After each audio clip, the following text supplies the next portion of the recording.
Welcome to the Guardians of Hope podcast, where we bring together parents, nonprofits, legal, and medical experts dedicated to positively impacting children's lives. I'm Cynthia Ramsaran, your host. Before we begin, you all know the deal. I say this every episode. This content should not be used as legal or medical advice. The purpose of this podcast is to inform and unite. So please seek advice from your attorney or doctor to address your own needs. The thoughts and opinions of my guests are not necessarily my own. This is a platform for sharing.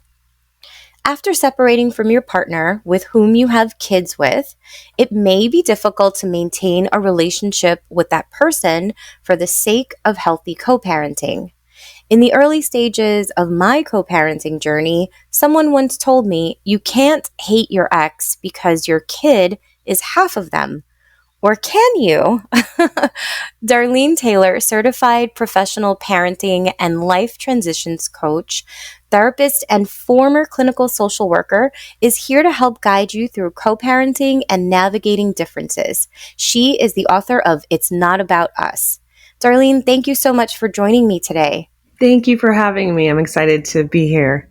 Yeah, I'm excited to talk about this topic with you. So why don't you start by telling us about your work and your background? Well, you spoke a little bit about it in my introduction. Thank you.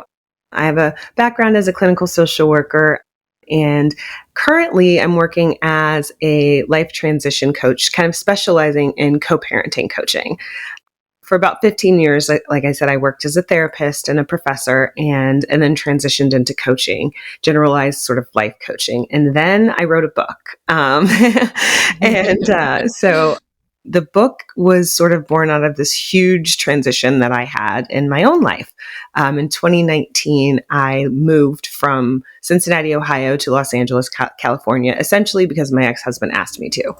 And most of the time when people hear that, they're like, what in the world? I would never move anywhere for my ex. I can't believe you moved across the country. And my response is always the same. I didn't move for him. I moved for our daughter. At the time, our daughter was 12 years old and about to start 7th grade. And I'd been divorced from her dad for about 10 years at that point. And our divorce was rocky, as most are. And the beginning of our co-parenting journey was tense, to say the least. But we had arrived at a place that we were really friends again and working really well together. And so he got an amazing job opportunity here in LA and came to me and said, hey, I really would like to take this job, but I don't want to leave our daughter. So would you consider moving?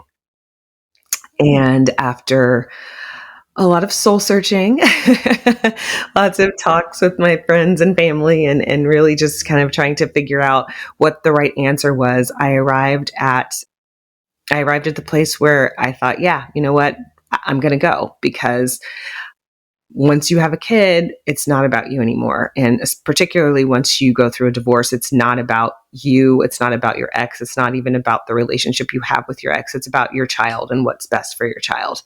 And what was best for her is to have us both in her life consistently at the same time and, without having to navigate cross-country trips. And so we moved. And so the book is really about my reflection on how we got to this place where I would make this decision and all of the lessons that I learned about co-parenting and how to build a relationship after divorce that's really healthy for your kids, but also for yourself, to try to get you all in a good place where everyone can move forward in a healthy way. So my mission when I talk about co-parenting coaching is really to support parents as they sort of navigate those tricky post-divorce waters and really to help minimize the damage that's done to kids by parents who just can't seem to figure out how to work together. And so the subtitle of my book is A Co-Parenting Survival Guide to Taking the High Road. So that's what I call my type of co-parenting is sort of co-parenting from the high road. Excellent. And what a mature decision you made, and for the best interest of your child, your family, really, because you're still family, no matter what. Exactly. Right? Like that's what I think. The theme of the book, yes. Yeah. Oh, that's great. So, not everyone is going to compromise in that way, but there are ways to compromise and make things easier. Again, just thinking about our kids. Right. What does compromise look like when you're helping other parents navigate this? I think the first thing I have, four kind of pillars of co-parenting that I talk about in the book, which are mutual respect, trust, sorry, mutual respect, trust, flexibility, and I am spacing on the fourth one right now, but essentially it is about compromise. And the big one with compromise is trusting your ex-partner to be the parent that you thought that they were going to be when you all decided to have a family. At some point you looked at this person and said, hey, I think this is the person I want to build a family with. And you trusted that they would be the kind of parent that you want for your child. So you have to find a way to get back to that space and trust them to be the parent that you thought they were going to. And then understanding that different doesn't mean wrong or bad. People are different, and parenting styles are different. Even when you're married, parenting styles are different. And so understanding that just because someone's not doing it the way that you would do it doesn't necessarily mean that that's bad or wrong or not good for your child. And so being able to step back. And then the last piece, I guess I would say, with compromise is really understanding what winning means. Oftentimes, divorce itself is so adversarial. And I think we get, in this, mental boxing ring with this person, right? And we're all, in our corners ready to fight all the time. But understanding that winning really means doing what's best for your kid and not getting your way. Every decision doesn't have to be whether he won or she won or you won. It's about doing what's best for your kid. And I think if you can keep that at the center of your decisions, then you can really, it helps you be able to compromise a little bit more easily. All right. So what are some of the common mistakes? I would say that probably the biggest common mistake is trying to control or micromanage what happens with the other parent, right? I think it's really hard to let go of that control and not know what's going on at the other house. And so, but I think that's what keeps people in this place of arguing and fighting. And that reminds me of the fourth pillar of co-parenting that I forgot, which is consistency. And that kind of does tie in with the common mistakes, because what you want to do is try to keep as much consistency around parenting, around, the expectations that you have for your children. You want to keep things as consistent as you can. So that's obviously why it's one of the four pillars, but that is a mistake that some people make. And that goes into the next one, which is a huge one that I see, is just making these unilateral decisions about your children, right? So you feel like, well, we're divorced and I don't have to talk to this person, and I'm going to decide to, put my kid in this activity, or we're going to do this, or we're going to do that, and not having that communication with the other parent. You never want the other parent to feel like you're trying to cut them out of your child's life. And Right. So I think that is one of the things that really can cause a lot of strife between co-parents, is making these unilateral decisions. And so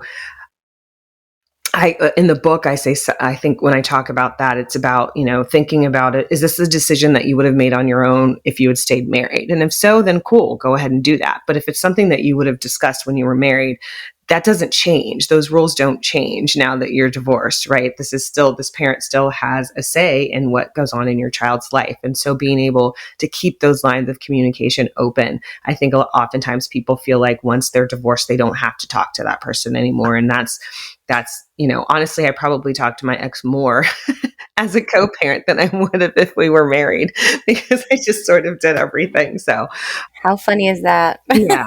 And I think one of the biggest things that I work with parents on in coaching is doing your work to heal. That's, I think, one of the biggest mistakes when it comes to co-parenting, is not understanding that you've got to do your own work to heal and work through the pain of the divorce, and accept your new family and your new life and what that looks like now, because that's the only way you're going to be able to build on the family that you have now. And so not doing your own work to heal, I think, is probably one of the biggest mistakes that people can make. Great. Thank you, Darlene. So let's talk about something for the newbies. This is a very emotional time for people Right. who just get divorced or separated. How do we emotionally separate ourselves from the frustrations of the relationship or the ex relationship Mm-hmm. and put the focus on our kids? I think that's where the healing piece comes in. You've got to do your own work. That has to be a piece of that's a piece of co-parenting, right? You can't, I always say, you can't pour from an empty bucket, right? I think we all as parents want to be the best we possibly can for our kids. And if you're not if you're not taking care of yourself, you can't possibly be the best parent that you want to be. And so, and I think it's more than just relying on your friends and family, right? We know that they're going to be there as our support system, but really, seek out therapy, seek out groups, support groups, whatever is going to help you mend your heart, right? And get to a place where you can really separate the partner from the parent. That's a key piece of co-parenting, is being able to separate, our relationship, whatever that is, whatever that was and is now, is over here, and our parenting relationship is over here. And those are two completely separate things. And figuring out, okay, this is and sometimes it's about looking at it like a business partnership at the beginning. Like, we have a common goal, and our common goal is to raise the best kid we can. So, I'm bringing this to the table, you're bringing this to the table. We're going to have to work together, and figuring out how to, keep that focus and keep those things kind of compartmentalized. I don't typically say that it's good to compartmentalize your life, but in this respect, until you can mend some of that and bring down the emotions, I think that that's a really healthy place to be. And so, when you're talking about, making decisions and communicating, oftentimes it's about taking the person out of the equation, separate what's being asked from who's doing the asking. Because sometimes, especially when it's so emotional, we get so mad and we're just going to say no because we can, and because this person irritates us, and because they said no last time for no reason, so I'm going to say no this time. And so being able to just really kind of compartmentalize that stuff and separate it and look at, what's being asked. Is this good for our kid?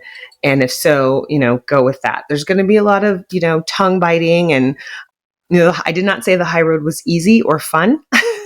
Yeah, that's but right. it's always the best. It's always the right thing to do. It's always the best thing to do.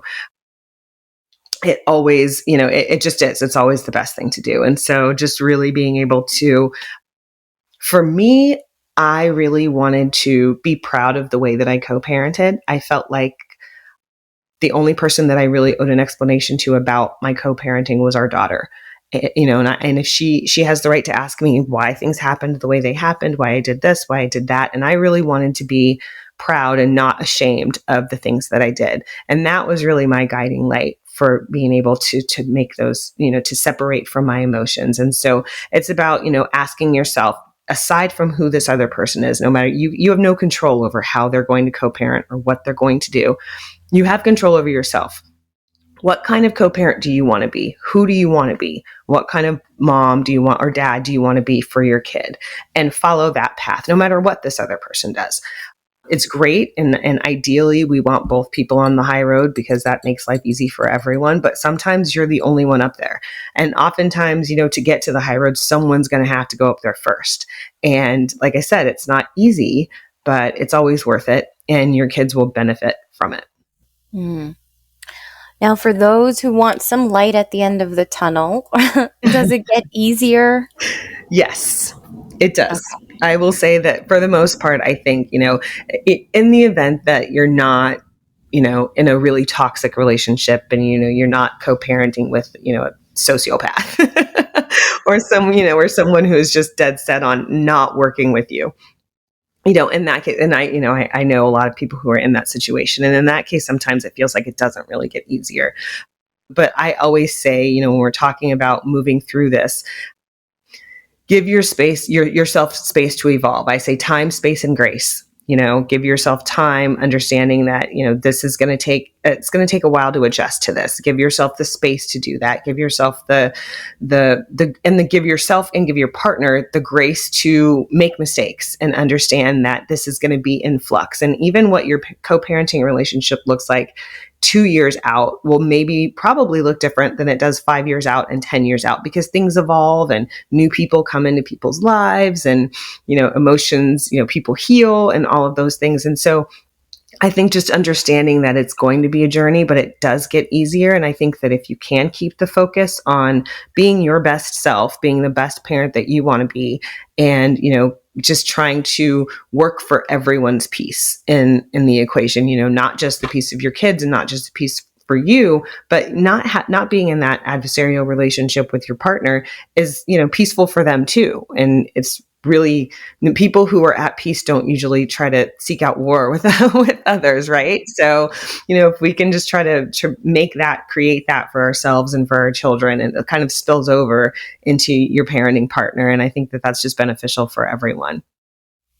Yeah. So focus on your child, focus on yourself. I think your next book should be It's Not About Them. Yes, yes, yes, yes. Well, actually, my daughter is now 17.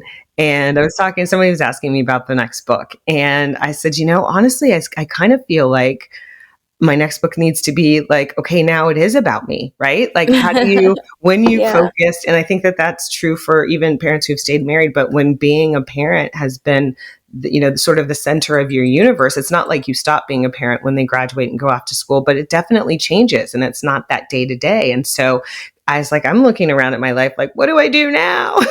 Yes, I know. I still have time. Mine's 11. Yes. But yes, you're so immersed in being a parent, it identifies you, and Yes. you kind of forget that there's a whole other life out there, and your Right. kid's going to grow up one day. So Yeah. true. And Yeah. it's just, when in the book, I do talk a little bit about balance and not losing yourself in parenting, and sharing with your children the things that make you you, and not just mom or dad. But, I say that I introduced my daughter to Darlene. She gets to see the things that I like to do that have nothing to do with her and nothing to do with being a mom. And it's really cool to see her enjoy those with me and through me, and be excited about those things. And I think that that's a real benefit for your kids, because then you're sort of modeling for them what you hope that they're able to do as an adult, which is have a full balanced life. And so you're not just defined only by one role that you have, because your life is so much bigger than that. Absolutely. Yeah. Darlene, thank you so much for your time. Of And course. you're so informative about this topic. I'm sure I will ask you to come back to talk about something else related to co-parenting. I'd love But to. yeah, thank you. And for everyone listening, to learn more about Darlene's work and her book, just visit darlenetaylor.com, and I'll link that information on the podcast description. Perfect. Thank you so much. Thank you.